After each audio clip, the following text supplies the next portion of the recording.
Демалысқа ақша жинап жүрсіз бе? Қазақстанда саяхаттаған арзан ба, әлде Дубайға барған дұрыс па? Бүгін сізбен бірге салыстыратын боламыз. Видеоны соңына дейін көріп, маған тіркеліп кетуді ұмытпаңыз. Ең бірінші, табиғат пен атмосфераға келсек.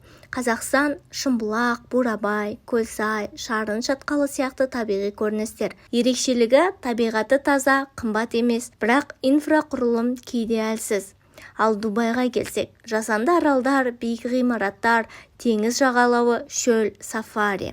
Ерекшелігі бәрі заманауи, бірақ табиғи сұлулық аз. Қорытындылай кетсек, Қазақстан табиғат әуесқойларына, ал Дубай сәнді демалыс іздегендерге арналған.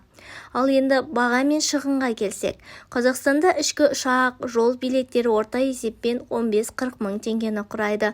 Қонақ үйлер тәулігіне 10 мың 30 мың теңге, ал тамаққа келсек өте арзан, орта есеппен 3-5 мың теңге күніне кетеді. Ал Дубайда ұшақ билеттері 150-250 мыңның арасында маусымға қарайды. Ал қонақ үй тәулігіне 40-200 мыңның арасы, тамақ 10 мың 20 мың күніне кетеді. Қазақстан әлдеқайда арзан, бірақ сервис әрқашан жоғары емес. Дубай қымбат, бірақ сервис дегенде мін жоқ. Ал енді үшіншіден демалыс түрлерін салыстырсақ. Қазақстан тауда серуен, көлде демалыс, этнотуризм, тарихи қалалар, Түркістан, Тараз деген сияқты. Ал белсенді демалыс шаңғы трекинг бар. Ал Дубайда шопинг, әлемдік мейрамханалар, аквапарк, сафари, яхта серуені. Әлемдегі ең биік ғимарат Бурж Халифа бар. Қорытындылай келсек, Қазақстан табиғат пен мәдениетке, ал Дубай люкс пен шоуға арналған. Төртінші бөлімде шетелдіктердің көзқарасын салыстырсақ.